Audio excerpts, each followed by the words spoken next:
आप सभी को नमस्कार। मेरा नाम बलराज ताम्रकार, मैं गवर्नमेंट कॉलेज भिलाई 3 से हूँ और आज हम चर्चा करने जा रहे हैं भारतीय संविधान की विशेषताओं में पंथ निरपेक्षता विषय पर चर्चा करने जा रहे हैं। ऐसे तो भारत शुरू से ही सर्वधर्म समभाव वाला राज्य है और यहाँ पर अनेक धर्म न केवल उसका उदय हुआ है बल्कि पल्लवित और पुष्पित भी हुए हैं और शुरू से ही हमारे यहाँ सभी धर्मों को समान अवसर जो है प्राप्त होता रहा है ना। और धर्म के आधार पर कभी भेदभाव नहीं हुआ है।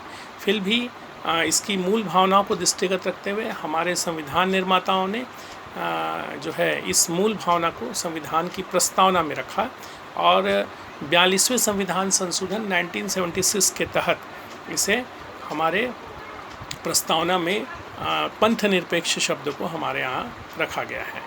पंथ निरपेक्ष इसी से एक मिलता जुलता शब्द है धर्म निरपेक्ष, लेकिन दोनों का अंग्रेजी में जो मूल अर्थ है वो सेकुलरिज्म है। पंथ निरपेक्ष और धर्म निरपेक्ष में एक छोटा सा बारीक अंतर है एक जिसे हम समझते हैं। पंथ अर्थात होता है एक विचारधारा और उसके विचारधारा के मानने वाले लोग। पंथ मतलब एक जीवन विधि है जो हमें जीवन जीने की कला सिखाती है। ऐसा देखा जाए तो हमारे हिंदू धर्म में ही अनेक पंथ हैं, जैसे सगुण भक्ति वाले अलग हैं, निर्गुण भक्ति वाले अलग हैं। वहीं हमारे यहाँ आस्तिक और नास्तिक संप्रदाय भी हैं। वहीं हम देखते हैं तो शैव भी है, शैव धर्म को मानने वाले, शाक्त धर्म को मानने वाले, वैष्णव के उपासक, रामानंदी, ये अलग अलग पंथ के मानने वाले लोग हैं। ये हर धर्म में हम आपको मिलेंगे। जैसे जैन धर्म में दिगंबर श्वेतांबर हैं, वहीं आपको बौद्ध में हीनयान, महायान, वज्रयान है। क्रिश्चियन धर्म में वहीं प्रोटेस्टेंट कैथोलिक है, मुस्लिम में शिया और सुन्नी है। तो लगभग सभी धर्मों में देखेंगे ना तो हमारे यहाँ एक अलग विचारधारा देखने को मिलती है। स्वाभाविक है, जहाँ बौद्धिकता रहेगी वहाँ मतभेद रहेंगे, वैचारिक मतभेद रहेंगे, वहाँ जीवन के अनेक विषय के संबंध में जीवन विधि वहाँ पे पल्लवित पुष्पित होती है। तो पंथ निरपेक्ष का सोचिए कितना बढ़िया अर्थ है कि पंथ अर्थात हमारे संविधान निर्माता कितने संवेदनशील थे और दूरदृष्टि थे और उनकी बौद्धिकता कितनी अच्छी थी कि बोलते हैं कि पंथ के आधार पर भी हम भेदभाव नहीं करेंगे। और वहीं धर्म निरपेक्ष मतलब धर्म का अर्थ होता है धर्म अर्थात धारण करना, अर्थात एक मनुष्य को बेहतर इंसान बनने के लिए, एक अच्छे पिता बनने के लिए, एक अच्छे राजनीतिक, सामाजिक, आर्थिक परिवेश का निर्माण करने के लिए जिन कर्तव्यों को धारण करने की बात जिसमें कहेगी वो धर्म कहलाता है।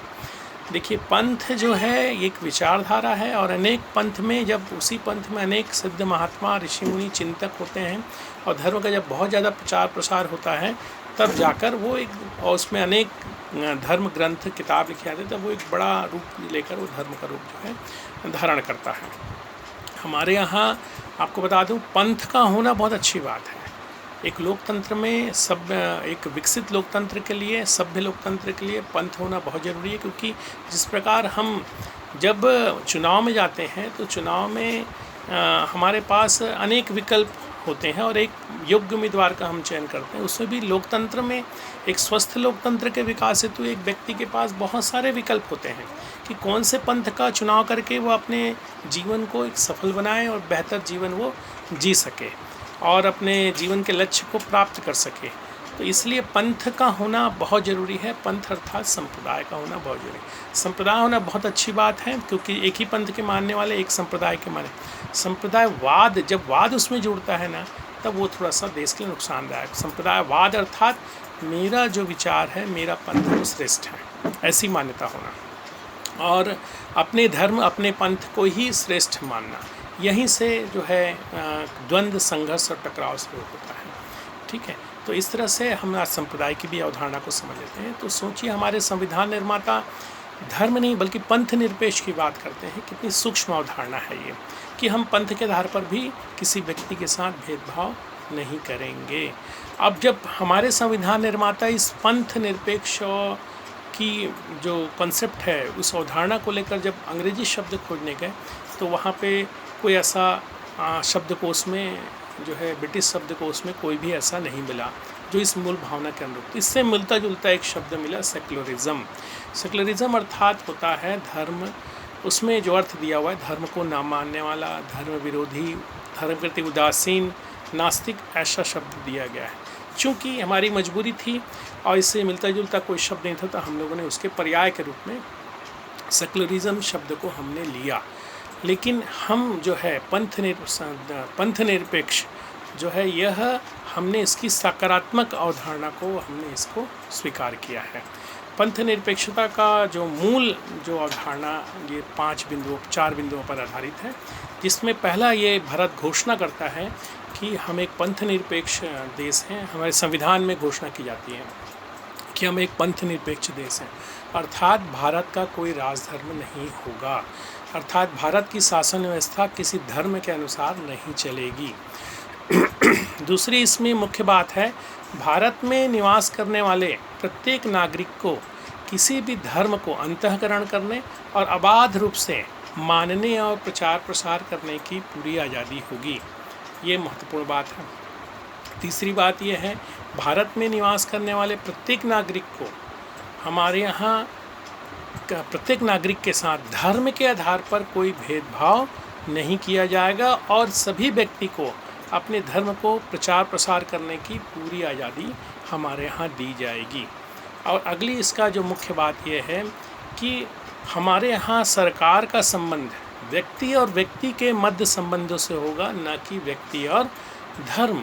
अर्थात यदि दो व्यक्तियों के बीच विवाद होता है तो सरकार उसमें हस्तक्षेप करेगी, लेकिन व्यक्ति और धर्म के बीच सरकार कभी नहीं आएगी, क्योंकि सरकार का ऐसा मानना है कि ये उसका नितांत व्यक्तिगत मामला है। इस प्रकार हम देखते हैं कि पंथ निरपेक्षता की अवधारणा हमारे यहाँ दी गई, और इस अवधारणा को साकार करने के लिए हमारे संविधान में भी महत्वपूर्ण जो है प्रावधान किए गए, जिसमें अनुच्छेद 25 से 28 के बीच धार्मिक स्वतंत्रता का अधिकार दिया गया है, जिसमें कहा गया है कि 25 में कहा गया है, भारत में निवास करने वाले व्यक्ति को, किसी भी व्यक्ति को, प्रत्येक नागरिक को किसी भी धर्म को अंतःकरण करने, अबाध रूप से मानने और प्रचार प्रसार करने की आज़ादी दी गई है। 26 में दिया गया है, करों के समुदाय के विषय में संरक्षण दिया गया है। 27 में कहा गया है कि धर्म की अभिवृद्धि और विकास हेतु जो है धर्म की अभिवृद्धि और विकास हेतु हमारे यहाँ चल अचल संपत्ति के अर्जन, स्वामित्व और विधि संगत प्रशासन का अधिकार जो है दिया गया है। और 29 में कहा गया है कि कोई भी जो ऐसी भी शिक्षण संस्थान जो पूर्णतः भागतः अंशतः भारत की संचित निधि से पोषित है या अनुदान प्राप्त शाला है, वहाँ पर धार्मिक शिक्षा नहीं दी जाएगी। तो इस प्रकार हम देखते हैं कि पंथ निरपेक्षता की अवधारणा को साकार करने के लिए इतने प्रावधान हमारे यहाँ दिए गए हैं। पंथ निरपेक्ष की अवधारणा जो है भारत के रची बसी अवधारणा है। ये हमारी एक तरह से कह सकते हैं संस्कृति का एक भाग है, जिसका प्रभाव हमारे संविधान में देखने को मिलता है।